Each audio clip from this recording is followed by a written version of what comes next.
Boleh tak korang bayangkan, kalau 30 tahun, 40 tahun korang bekerja, berjuang, bermati-matian, menyumbang bakti kepada sebuah company ke, sebuah organisasi ke, tapi at the end 30 tahun korang punya hasil kerja keras tu dipandang sebagai sampah. Apa yang korang rasa? Mesti meluap-luap perasaan sabar. Oh ya Allah. Okey, sebelum tu kita minum dulu.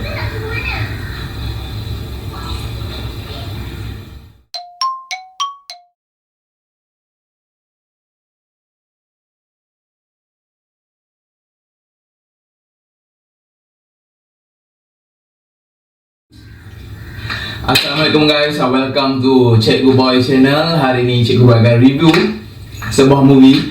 Movie ni rilis tahun 2017 yang diberi judul Going in Style. Lakonan memang aktor ternama lah, bukan aktor sembarangan, iaitu Morgan Freeman, Michael McCain dan juga Alan Arkin. Memang sebuah movie yang masa mula je tengok, dulu Cikgu Boy pernah tengok movie ni kat wayang. Jadi bila tengok judul je, bila tengok gambar je, poster je, terus okey, kena layan ni cerita ni. Cerita ni rilis tahun 2017.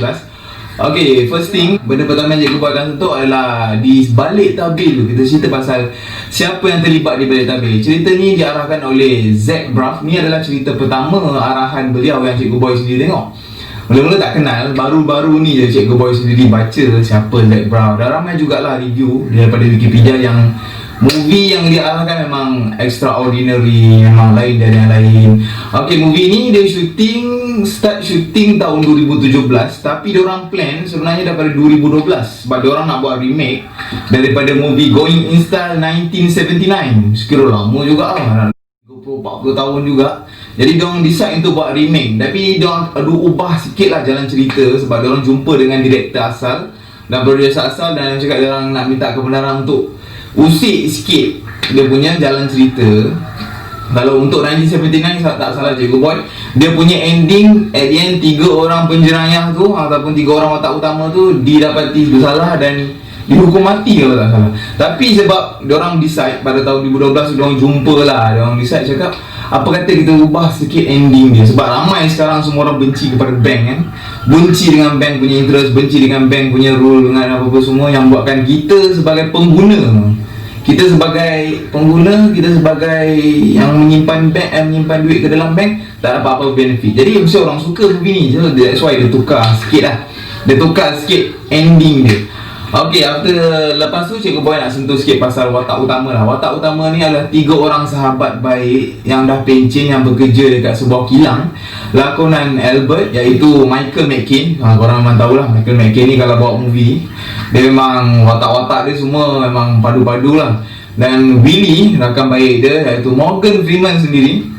Dan Albert lah, itu Alan Arkin. Macam kita tahu Albert ni lakonan, bila Albert ni Alan Arkin ni, dia bawa, dia mesti poyonya, watak yang penuh dengan negatif, dia bersifat realistik. Kalau tak boleh, dia cakap tak boleh. Dan dalam cerita ni juga Willie lah, Morgan Freeman, dia bawa watak sebagai, dia macam bias tau, dia macam 50-50, dia jenis yang 50-50. Jadi yang si Joe ni pula lakonan Michael McCain sebagai mastermind. Jadi macam mana diorang boleh terfikir nak merompak sebenarnya? Pada suatu hari tu si Joe ni pergi ke bank atas urusan bank macam tu, dan pasal rumah dia nak dilelong, rumah dia nak ditarik oleh bank lah macam tu, atas tunggakan apa sekian. Dan dia menjadi saksi insiden rompakan kepada sebuah kejadian rompakan lah oleh 3 orang perompak bersenjata. Diorang rompak, tapi si Joe ni, sebab diorang baik dengan si Joe, orang cakap yang salah seorang perompak tu dah ada tatu Colombia, tatu Mongolian dekat leher dia. Jadi perompak tu dia simpati pada si Joe. Jadi Joe, dari situ lah terdetik Joe, dia sebenarnya sebagai saksi mula-mula bila FBI datang, dia inspect dia sebagai saksi. Dan dia pun ceritalah apa yang berlaku rompakan dia. Dia nampak perompak suspek utama tu ada tatu. So FBI pun akan gembal-gemburkan cerita tu, akan cari siapa tatu parlor dia, pereka tatu tu untuk dapat penilaian. Okey, pada cerita ni, jalan cerita dia okey, tak adalah lubang-lubang sana, plot hole dia senang faham lah. Jadi dia bergenre American Heist Comedy. Dia ada crime comedy sikit. Dia kalau ikutkan rating, dia rating 13 tahun ke atas. Sebab dia lah sikit kata-kata bahasa-bahasa lucah sikit, tapi tak adalah heavy sangat. So memang recommended untuk korang tengok di luar sana. Okey, kepada korang yang masih setia tonton channel Cikgu Boy, jangan lupa tekan button subscribe. Dan jangan lupa untuk follow setiap video-video daripada Cikgu Boy. Okey, balik kepada jalan cerita ni. Bila tu bila diorang pergi ke Albert, Willy dengan Joe ni, diorang tiga orang kawan baik lah. Diorang selalu gather dekat diorang punya macam rumah-rumah orang tua lah. Kalau mungkin dekat overseas sana, kalau diorang untuk orang yang low American class lah, macam kelas-kelas kasta bawah, diorang akan lepak ramai-ramai dekat rumah orang tua, rumah kebajikan lah. Diorang makan situ, gather situ, habiskan waktu bersama lah. Jadi lepas tu diorang dapat invitation pergi kepada kilang diorang. Dari situlah kilang tu dah dijual tak tahu company mana dijual. Dan pencen diorang, duit pencen diorang dah digunakan untuk bayar utility bill kepada company baru.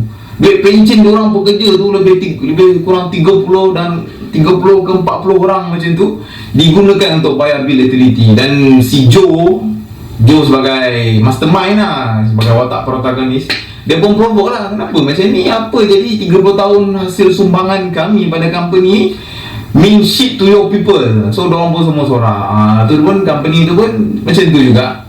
Dan pada mula-mula si Joe ni ajak si Willy untuk convincekan Willy on untuk merompak. Tapi si Albert ni dia macam poyo sikit. Dan cerita ni memang kelakar lah. Paling Cikgu Boy tak boleh lupa scene yang diorang nak pergi merompak dekat shopping, dekat market, dekat area rumah diorang. Jadi diorang pun konon pergilah nak merompak Value Town, tak salah nama kedai tu. Dan paling tak boleh belah lah masa tu, memang kantoi lah pergi merompak. Tak pernah merompak, tak pergi. Jadi memang kantoi. Dan dari situ dah kena bahan lah, kena troll. Tapi diorang tak lah dibawa ke balai polis semua. Just manager tu just bagi warning je. Dan movie ni memang tak expect lah, macam wah hype boleh tahan ni, memang sonok. Bayangkanlah watak yang dibawa oleh Albert, Willy dengan Joe tu, 80 lebih. Kalau kita dekat Malaysia, mostly watak-watak macam tu jadi tok siap, tukang kebun, jadi atuk-atuk, jadi watak-watak macam tu. Tapi dekat Hollywood, diorang boleh bagi watak-watak macam tu sebagai watak-watak utama. Okay, dan tak lupa jugalah Cikgu Boy nak sebut sikit, ada watak cameo. Itu kalau korang perasan, ada seorang Milton, ada seorang pakcik tu Milton tu dekat rumah orang tua tu, dia macam ketua lah. Milton tu kalau korang perasan, mesti Cikgu Boy tengok nama dia Christopher Lloyd. Dia berlakon sebagai Dr. Emmett Brown dalam Back to the Future. Macam what dia ni berlakon memang watak dia menjadi seorang tua yang selenge, slow. Okey, berbalik pula macam mana tiba-tiba diorang terfikir untuk merompak ni. Tiba-tiba diorang dapat satu surat. Masa diorang tengah minum pagi, Albert, Willy dengan Joe, diorang selalu lepak sama-sama. Memang best friend lah, memang buddies lah. Jadi diorang pun tiba-tiba dapat surat yang mengatakan Williamsburg Saving Bank yang akan handle kes diorang, pencen diorang tu untuk transfer ke company yang baru yang handle company diorang bekerja. Jadi memang pencen diorang selanjutnya memang tak ada lah. Dari situlah si Albert ni bengang lagi, kita akan cari, kita pergi rompak kedai ni. Jadi memang scene tu memang seronok. Jadi diorang pun plan bila semua nak merompak. Jadi diorang pun cari solid alibi untuk tarikh yang sesuai untuk buat kejadian sebab rompakan ni bukan macam event hari raya 8 pagi sampai 5 petang. Dia akan mengambil masa yang sangat cepat. Jadi diorang pun carilah orang yang boleh jadi tenaga pengajar, mentor lah senang cakap. Diorang pun jumpa dengan bekas menantu Joe. Dia jual marijuana dan bekas menantu Joe recommendkan kepada pet owner, nama dia Jesus Garcia, lakonan siapa tak ada lupa. Dia lah yang ajar orang macam mana nak merompak semua, bagi tahu semua plan-plan semua, siap training merompak, pergi masuk bank macam real deal lah, masuk jalan dalam bank tu, scene tu semua. Jadi diorang pun improve lah, ready. Dan pada tiba tarikh kejadian tu memang layan lah, diorang pun pergi terus merompak. Dan yang buatkan cerita ni macam tak logik. Macam alamak, asal budak Cina tu menyebuk lah. Kau kecil lagi, mak dia pun tak diam. Kalau kita, jangan sibuk lah, menyebuk orang buat kerja. Kalau kita macam tu kan. Jadi diorang pun, budak kecil tu lah, part yang budak kecil tu tarik muka Morgan Freeman punya topeng tu. Itulah part yang paling macam Cikgu Boy macam tak boleh brain lah. Alamak, asal macam ni part dia ni kan, macam tak expect lah. Jadi mungkin itu director punya lah. Ini daripada pandangan Cikgu Boy sendiri lah. Lepas tu pun sebab diorang pun mostly semua orang tua-tua. Jadi bila si FBI ni, Milton nama dia, Agent Hammer pun pergi cari salah-salah bukti yang mengatakan yang konon-konon adalah bukti sikit, yang konon suspek utama ni adalah saksi kepada rompakan dahulu. Dan diorang tak salah, diorang bawa hasil rompakan tu lebih kurang 2.3 juta.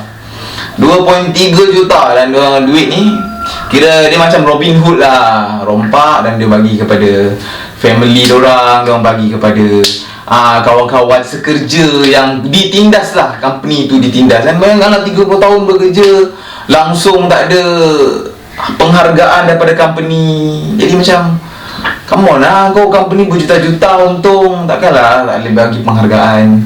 Dan cerita ni sebenarnya banyak juga bagi pengajaran. Ada juga baca diorang ni sebenarnya darurat, terdesak. Jadi diorang sebenarnya terdesak. Si Joe nak protect rumah dia, bagi anak dia dan juga bagi cucu dia tempat tinggal. Jadi Willy pula dia nak tengok anak dia dan cucu dia dan naik fly. Dan si Albert dan si Willy pula, dia pun kebetulan dia memang sakit. Si Albert dia seorang bujang daripada dulu dan dia nak kahwin. Jadi cerita ni okay, not bad semua. Jadi bila part ending tu lah, diorang cari siapa yang layak betul ke yang Willy ni terlibat dalam perompakan. Jadi budak yang kecil tadi tu dia cover. Jadi bagi Cikgu Boy, cerita ni memang recommended untuk korang tengok di luar sana. Memang not bad lah cerita dia, layan, tak laju. Director fotografi dia pun not bad, taklah terabur sangat. Memang super, color grading dia semua layan. Jadi kalau korang masih tonton video ni, jangan lupa untuk tekan button subscribe untuk support channel Cikgu Boy. Okay, sekian, terima kasih. Assalamualaikum.